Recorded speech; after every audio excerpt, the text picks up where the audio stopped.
Hello, everyone. I hope everyone is doing well. I first of all want to thank everyone who made this week's annual online fundraising campaign such a success. We are closing in on $330,000 for more than 200 donations. It is an incredible success, and this will help us get to the next stage in our three-year capital campaign and begin the next number of necessary improvements and repairs to the building. I want to thank every single donor who gave, thank all of the ambassadors, all of the volunteers who helped, and a very special thank you to Jackie Brenner, who was organizing and leading everything behind the scenes. And this Shabbos, we are celebrating. We are celebrating the success of this campaign. Everyone should come to Shul Shabbos, even more so than normal. There will be uplifting davening by amazing chazanim. We welcome back our guest, Chazan David Rotberg. Everyone's invited for a community luncheon after davening, which is also sponsored by Jerry and Dvorah Baranovsky in honor of their 50th wedding anniversary, and we wish a mazel tov to them and the entire family who's here to celebrate with them. And between davening and lunch, we will have a short program in which we'll thank three very important volunteers to our community, thanking Yitzi Ehrenberg for serving as president for the past 4 years, thanking David Gary for leading Tat Shabbat every single Shabbos, and also thank you to Janet Steinkam, the one-woman force behind our very successful, enjoyable Friday night dinners during the winter, and also beginning to organize for us Shabbos day lunches, including this very week. We thank all of them. It'll be a wonderful Shabbos, so please make an effort to be here if you are in town.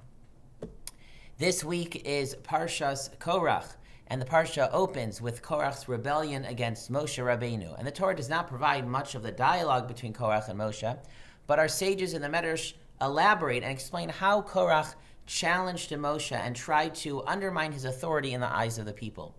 And one of Korach's challenges to Moshe, the Medrash says, is that he asked Moshe in front of the nation and said, if you have Bayis Malei Svarim, a house, a building, a room full of Torah scrolls, actual Torahs, is it chayiv in Mezuza? Do you still need to put that little piece of parchment of 2 paragraphs from the Torah on the doorpost? And Moshe Rabbeinu simply said, yes, of course, that's the mitzvah. To which Korach replied in front of the people, but that is silly, it is absurd. If an empty room, it is sufficient just to put on 2 paragraphs of the Torah on the doorpost, but if I have a room with already multiple sets of the entire Torah, isn't that sufficient? And to that, everyone laughed and began to doubt Moshe and the Torah. Now, of course, Moshe is right. The Torah says you must put a mezuzah on the door no matter what. But what exactly is the reason for it? What is the response to Korach? Or what lesson are we to learn from the fact that even a house, a room full of Torah still requires a mezuzah? So perhaps the lesson is as follows. Korach is right. If you are in a room and it is filled with Torahs, I am right now standing in the Young Israel Brooklyn Beis Medrash, it is impossible to forget God, at least totally. We see the Torah, we see it on the walls, it surrounds us, and I am connected to Hashem. But that is only sufficient, that only works if you are in the room. But if you are outside and the door is closed, you don't know what's in the building, you don't know what's in the bias.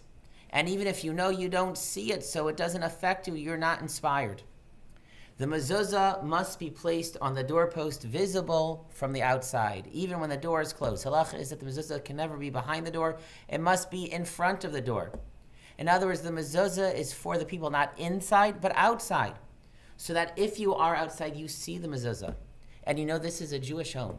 You know this is a room, this is a place where you'll be able to find Torah, where you will feel drawn and invited to come in to find all of the Sfarim that are in the room.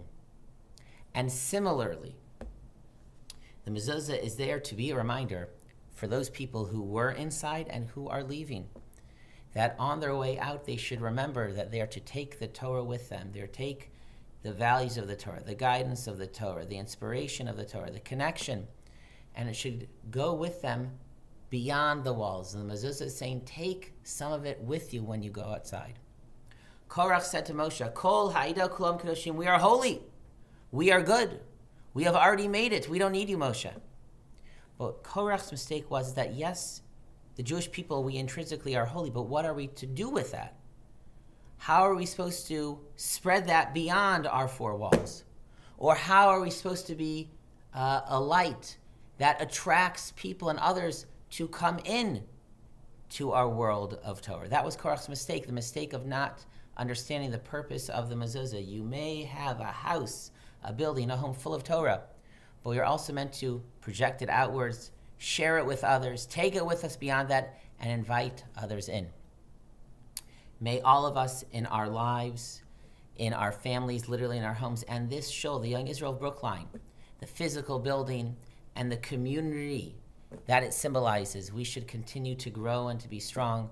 We should continue to fill the world inside of the Young Israel of Brookline community to be a bias, Mali Sfarim, full of Torah inspiration, full of Torah joy, full of Torah connection, full of Torah support for one another. We should fill that more and more and more. And this week was a week of great success to be able to do that. But also, we should be a community, we should be a shul. We should be the kinds of people and families and homes that have the mezuzah on the door, meaning that we want to project it outwards, we want to share it with others, we want to take it to the world, and we want to be a place that is inviting, that people will come in, that people will see the mezuzah and say, I want to enter that place so that we can welcome them, we can bring them, include them in the community, include them in our world, our bias, Malei Sfarim, our home, our shul, that is full of Torah. May we continue to go from success to success. May we only have happy occasions to share together as a community and as friends. Good Shabbos, everyone, and Shabbat Shalom.